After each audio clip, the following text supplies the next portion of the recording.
अब ये काल क्या कह रहा है गीता में कि जो अन्य देवताओं की पूजा करते हैं वो पूजा तो कर रहे हैं परमात्मा प्राप्ति के लिए ही, लेकिन उनका वो साधना अविधि पूर्वक है, शास्त्र विधि छोड़कर मनमाना आचरण है, जिसके कारण उनको कोई लाभ नहीं होता। यही प्रमाण गीता जी अध्याय नंबर 16 के मंत्र 23 में कहा है। ये देखिएगा, गीता जी अध्याय नंबर 16 और श्लोक 23।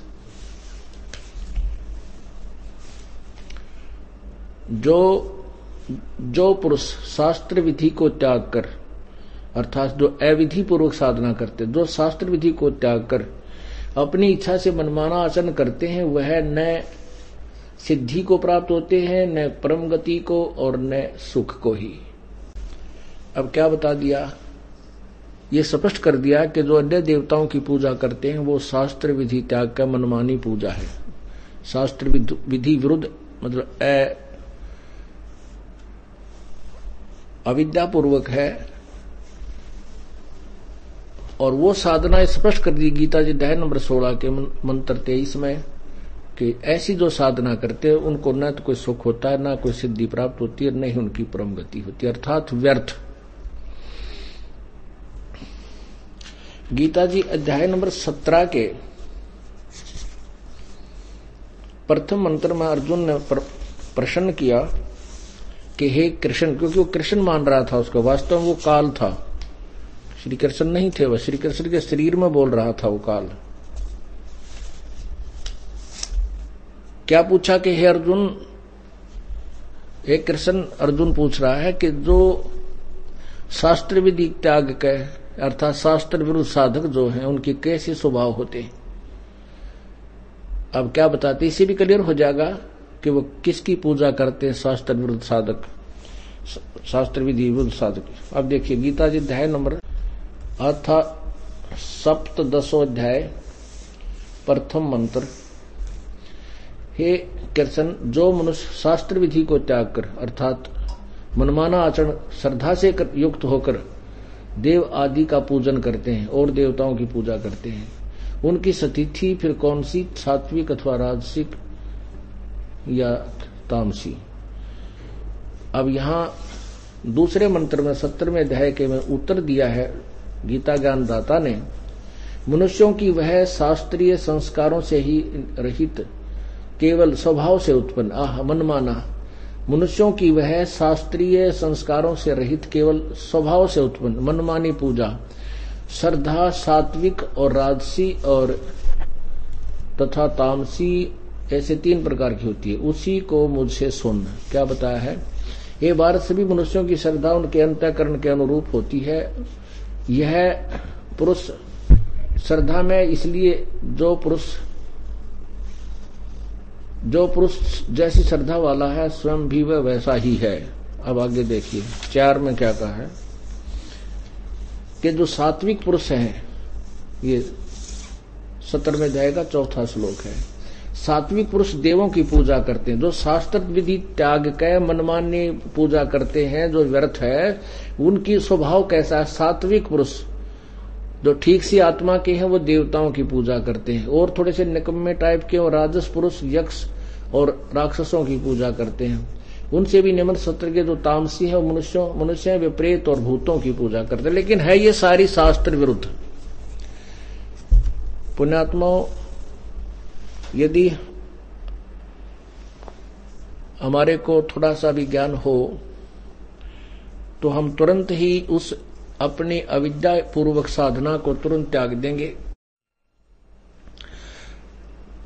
हमने जो भी हम कार्य करते हैं उसको इसलिए करते हैं उसका कोई हमें प्रतिफल अच्छा मिले, लेकिन भक्ति मार्ग में हम इतने जीरो हो गए हैं कि हम भक्ति अवश्य करते हैं पर यह नहीं पता इससे लाभ होगा या ना होगा, क्या होगा, कहां तक होगा, किस प्रकार की हमें उपलब्धि होगी। बस आंख मीच का मंडे रहे हम लगे रहते हैं, तो वो साधना करना व्यर्थ है। जैसे सुबह बताया था कि अपने मार्ग पर, अपने घर को चलने से पहले रास्ते का मार्ग का अच्छी तरह निर्णय होना चाहिए, तब उस पर चलने का फायदा है। अन्यथा हम कुमार्ग पर जाकर के कभी अपने घर नहीं पहुंच सकेंगे। हमारा घर सत्यलोक है। सत्यलोक में जाने के लिए हमें वही सुमार्ग चाहिए जो उन संतों को प्राप्त हुआ जिन्होंने जो सत्यलोक में गए। जितने जो सत्यलोक का डंडोरा पीटने वाले राधा स्वामी पंथ और धन धन सतगुरु, इन्होंने ठेका ले रखा है। और ये क्या बताते हैं कि वहां परमात्मा सत्यलोक में सतपुरुष है, चेतन ही चेतन है, वहां प्रकाश ही प्रकाश है, वहां नूर ही नूर है। और आत्मा वहां सतलोक में जाकर के उस नूर में समा जाती है। ऐसे समा जाती है जैसे समुद्र में बूंद समा जाती है। भले पुरुषों, हम भगवान की प्राप्ति, भगवान को ढूंढ रहे हैं, परमात्मा के सारे नोमेनक्लेचर दे रखे हैं, और फिर कहते हैं वहां भगवान है ही नहीं, तो वहां जाकर के हम क्या करेंगे? वहां तो फिर हम वैसे ही लट्ठम लट्ठा फेर रहेंगे। और वहां कहते हैं लीन हो जाता है, फिर ऐसी गलती करेगा कौन? कोई किसी को कहे कि वह समुद्र में कूद जा और वहां लीन हो जा, उसमें समझदार आदमी तो डेर करेगा नहीं, उसमें हिम्मत नहीं करेगा। तो इसलिए उन्होंने थ्योरी ही गलत बना रखी है। उनको ये नहीं पता सतनाम किसे कहते हैं, सतलोक किसे कहते हैं, सचखंड क्या है। सुन रखा उन्होंने। सतसार नाम क्या है, सार शब्द के है। वो कहते हैं सतलोक भी वही है, सार शब्द भी उसी को कहते हैं, सतनाम भी उसी को कहते हैं, सतपुरुष भी उसी को कहते हैं, और सार नाम सतनाम वो एक ही है। यानी सतपुरुष तो परमात्मा होया, सतलोक वो स्थान जहां भगवान रहता है, और सतनाम वो सच्चा नाम जो 2 मंत्र का है, जिसके जाप से परमात्मा मिल जाएगा। और सार नाम भी उस परमात्मा की प्राप्ति में सहयोग है, सहयोगी है। ऐसे ही सार शब्द, ये सभी अलग अलग स्थिति हैं, वो कहते हैं एक ही है। और कौन कहते हैं ये? Shri Shivdayal ji, head of the department of Radha Swami panth and धन धन सतगुरु पंथ। ये देखिएगा, सारवचन वार्तिक एक पुस्तक है, जिसमें लिखा गया है कि ये पुस्तक स्वामी शिवदयाल जी, जो founder of the Radha Swami पंथ, जो राधा स्वामी पंथ का प्रवर्तक है, उसके विचार सुनाता हूं। ये देखिएगा, सारवचन राधा स्वामी वार्तिक, हजूर स्वामी जी महाराज, राधा स्वामी सत्संग व्यास, प्रकाशक हैं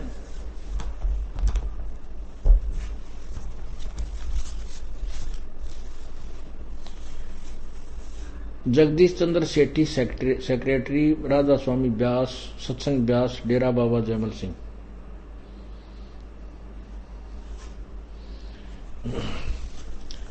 भूमिका में क्या लिखा है?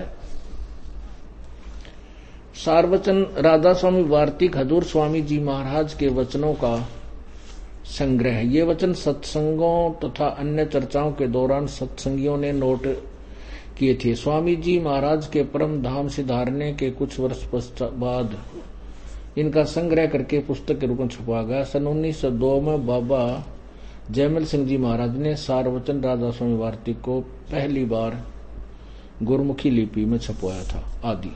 अब इस राधा स्वामी शिवदयाल जी की, आपको शिवदयाल जी की थ्योरी दिखाते हैं, इनको कितना ज्ञान था। ये देखिएगा, राधा स्वामी दयाल की दया, राधा स्वामी साहेब, खुलासा उपदेश हजूर स्वामी साहेब जी का, राधा स्वामी साहेब जी का वचन, यह जगत नासवान है और ये सब असबाब भी इसका नासवान है।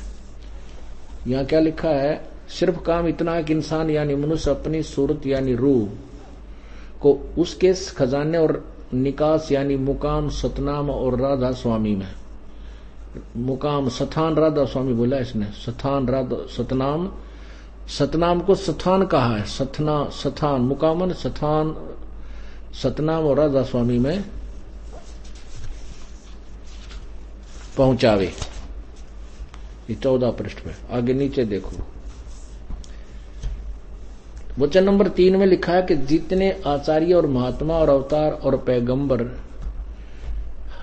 पैगंबर हर एक मजहब में हुए हैं, वे सब अपने अभ्यास के जोर से अंतर में तरफ मुकाम असली के चले, पर सब के सब दूर स्थान तक नहीं पहुंचे। सो बहुत से तो मंजिल पहली पर, कोई दूसरी मंजिल पर, कोई बिरले ही साध और प्रेमी मंजिल तीसरी पर पहुंचे, और सिर्फ संत मंजिल पांचवी यानी सतनाम पर। पांचवी मंजिल सतनाम, ये सतनाम स्थान बोल रहे हैं। और कोई विरले संत मंजिल आठवीं यानी राधा स्वामी, राधा स्वामी भी स्थान होगी, मंजिल स्थान पद तक पहुंचे। इस स्थान से आगे यानी राधा स्वामी से स्थान से आगे आदि में सुरत तंजुल यानी उतार हुआ। बस इसमें यह देखना था कि यहाँ पर राधा स्वामी को भी स्थान कहा है और सतनाम को भी स्थान कहा है। अब प्रश्न नंबर 15 पे देखो, प्रश्न नंबर 15 पे वचन नंबर 4 में अब समझना चाहिए कि राधा स्वामी पद सबसे ऊंचा मुकाम है। अरे वाह, जय हो बंदी छोड़ की। राधा स्वामी को ये मुकाम स्थान कह रहे हैं। यही नाम कुल मालिक और सच्चे साहिब और सच्चे खुदा का है। कौन? राधा स्वामी। और इस मुकाम से 2 स्थान नीचे सतनाम का मुकाम है। राधा स्वामी स्थान के नीचे सतनाम का स्थान है। और जिसको संतों ने सतनाम को, जिसको संतों ने सतलोक, सचखंड और सारसबद और सतसबद और सतनाम और सतपुरुष करके बयान किया है, वो कर दिया गुड़ गोबर सारा ही। वो तेरा गजब हो, कमाल कर दिया। इसके ऊपर लाखों करोड़ों श्रद्धालु आंख नीचे बैठे इनकी थ्योरी के ऊपर। अरे थारा गजब, ये गए कहाँ होंगे जब इनकी थ्योरी इतनी बेहुदी है, बिल्कुल गलत है। राधा स्वामी को सतान भी कहते हैं, कुल मालिक का नाम भी, सतनाम को सतान भी कहते हैं। और यही सतपुरुष, ये सतलोक, ये सचखंड, ये सारनाम, ये सार शब्द। अरे तेरा गजब हो। अब कोई कहे कि कार देखी है, शहर देखा है, सड़क देखी है, कहाँ देखी है? कार, सड़क को भी कार ही कहते हैं, पेट्रोल को भी कार ही कहते हैं, ड्राइवर को भी कार ही कहते हैं। तो उसने ना तो जिंदगी में कार देखी, ना प्रयोग की, सूखे कपोड़े मार रहे। तो ऐसे ये भिन्न भिन्न स्थान है, भिन्न भिन्न स्थिति है, भिन्न भिन्न वस्तु है, और ये कहते हैं सब एक ही है। अरे वाह। अब आपको दिखाते हैं धन धन सतगुरु वालों का एक बहुत ही सुंदर नाम लिखा है उन्होंने, सचखंड की सड़क। अब देखो इनकी बुक, ये हालत हुई पड़ी है। ये भगत यहाँ ला के गिरजा है न ठा कड़ंगिया ने, क्यों ये काम तो किसी के सह को नहीं ना, ये पहले पढ़ पाए ने, ये इन्होंने कर रखा है इनका ऐसा हाल, जो लेके गए थे श्रद्धालु। अब यहां हमारे पास डाल गए थे। ये है सचखंड की सड़क। ये कहां से छपी है?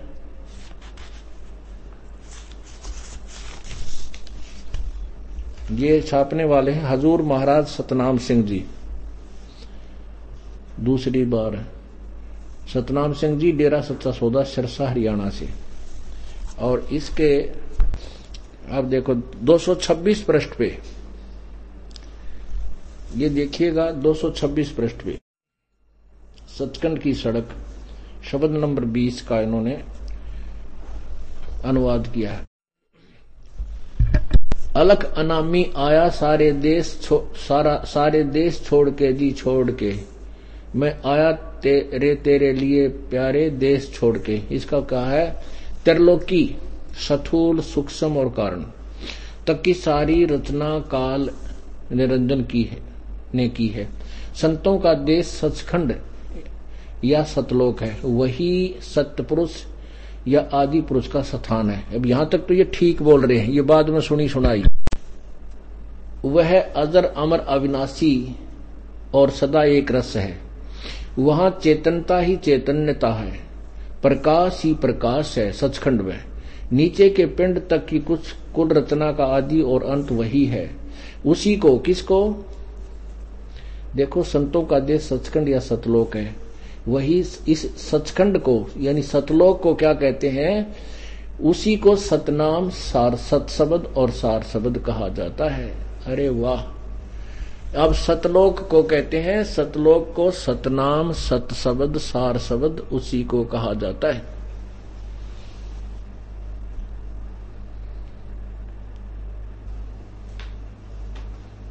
इन्होंने नाम तो ऐसा बढ़िया रख दिया कि आदमी एकदम टूट कर पड़ा खरीद इस पुस्तक ने। सचखंड की सड़क, सड़क माने मार्ग, परमात्मा का मार्ग। अरे यो मार्ग इन्होंने बता रखा है, इनको पता ही नहीं, किसी ABCD का भी ज्ञान नहीं है। पुण्यात्माओं, ये दास कोई बुराई नहीं करता किसी की, एक बहुत ही परम भलाई है, ये परोपकार है। भूले व्यक्तियों का जो जीवन बर्बाद हो रहा है उनको सतमार्ग दिखाना और उन्हीं के शब्दों को पढ़कर सुना देना, ये कोई बुराई नहीं होती। अपनी तरफ से मैं कहता हूं कि ये बदमाश हैं, गुंडे हैं, चोर हैं, लुटेरे हैं, ठग हैं, नहीं, ये यहां तक हम नहीं बोलते। हम केवल ज्ञान को ही ज्ञान से तोलकर बताते हैं, क्योंकि हमारे सदग्रंथ या जिन संतों ने परमात्मा पाया है उनकी वह अमृतवाणी, उससे हम वर्तमान के सब संतों के विचारों को तोलकर आपके सामने रख देते हैं, माप कर देते हैं कि देखो जिन्होंने परमात्मा पाया वो ये थ्योरी बता रहे हैं, जिन्होंने कुछ भी नहीं पाया वो ये बता रहे हैं। तो उनके विचार अपने आप फेल हो जाते हैं और बुद्धिमान व्यक्ति अपने उस कुमार्ग को त्याग कर तुरंत आ जाते हैं, परमात्मा प्राप्ति के लिए दौड़ आते हैं। अभी आपने राधा स्वामी जी जो सतलोक का ठेका ले रहे, शिवदयाल जी से पंथ चला, वो क्या कहते हैं, वही सत शब्द, वही सत सार नाम, वही सतनाम। राधा स्वामी भी सथान, सतनाम भी सथान, सतपुरुष भी उस सथान को कहते हैं, सत सार शब्द भी सतनाम को कहते हैं, सतनाम भी सार नाम भी सतनाम को कहते हैं, उस सचखंड को ही कहते हैं। तरफ बुलाओ यो, हे भगवान, हे परमात्मा। ये पुस्तकें पढ़ने वालों की कमी नहीं, इनकी संख्या देखी जावे कि इतनी छपवादी गिनती नहीं होती, इतनी छुप छुप कर जनता में बेच चुके हैं ये लोग, कई लाखों की संख्या में।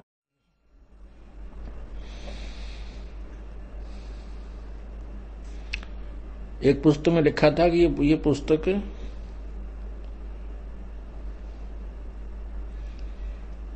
बहुत संख्या लिखी है इन्होंने।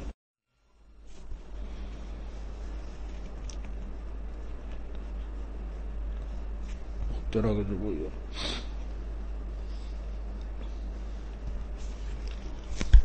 16वें एडिशन में देखो क्या लिखा है, 16 एडिशन 2003 में छपा है। इकाई दाई सैकड़ा हजार 10,000 लाख 87,65,432। वो तेरा गजब, इतने व्यक्तियों को डबो दिया इन्होंने उल्टा ज्ञान फिट करके।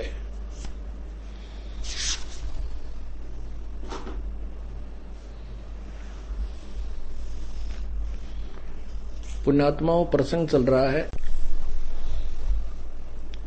कि परमात्मा का उस सुमार्ग कौन सा है जिससे हमें प्रभु मिले और जिससे हम सदा के लिए जन्म मृत्यु से मोक्ष प्राप्त कर सकें, उसके विषय में ये चर्चा अर्थात ये सत्संग आपके समक्ष प्रस्तुत किया जा रहा है।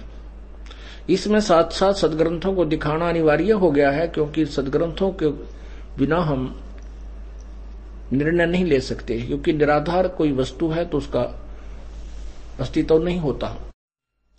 अब ये कहते हैं कि हम गीता और वेदों को नहीं मानते, हम तो संत ने जो कह दिया वो फाइनल है। ये संत ने कह रखा है, इनके हेड ऑफ द डिपार्टमेंट ने। बताओ इससे क्या फाइनल करोगे तुम? कोई सिर नहीं, कोई पैर नहीं, कोई मंत्र नहीं, कोई जाप नहीं, आंख मीच कर बैठ लो 2.5 घंटा सुबह 2.5 घंटे शाम। ये कोई नई बात है? ये तो ऋषि लोग शर मार मार कर मर गए इसी तरीके से, कुछ भी ना पाया उनको।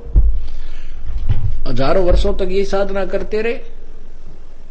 कहते नहीं अब तो सीधे त्रिकुटी पर धान लगाते हैं। त्रिकुटी तो इन्होंने ऐसा मान रखा है जैसे बरवाड़े का बस स्टैंड, पैदल चला जा जो पहुंच जा, साइकिल ठावे तो पहुंच गया, ऐसा थोड़ा ही है। त्रिकुटी पर जाने से पहले तो बहुत कुछ बेड़ियां कटवानी पड़ेंगी आपने। हम काल के लोक में फंसे पड़े हैं, हमारे ऊपर यहाँ का ऋण है। उस ऋण से मुक्त होने के लिए हमने मजदूरी करनी पड़ेगी ताकि हम स्वदेश जा सकें। क्योंकि सब कहते हैं रास्ते अलग अलग हैं, जाना एक ही स्थान है। मनुष्य शरीर से परमात्मा प्राप्ति होती है, मनुष्य शरीर में एक ही रास्ता है परमात्मा तक जाने का, दूसरा है ही नहीं। हमारी आत्मा हृदय कमल में रहती है, हृदय के अंदर निवास है। इसको जो भक्ति मिलती है तो भक्ति के मार्ग से ये फिर मूल कमल में जाएगी मूल कमल से फिर नाभि कमल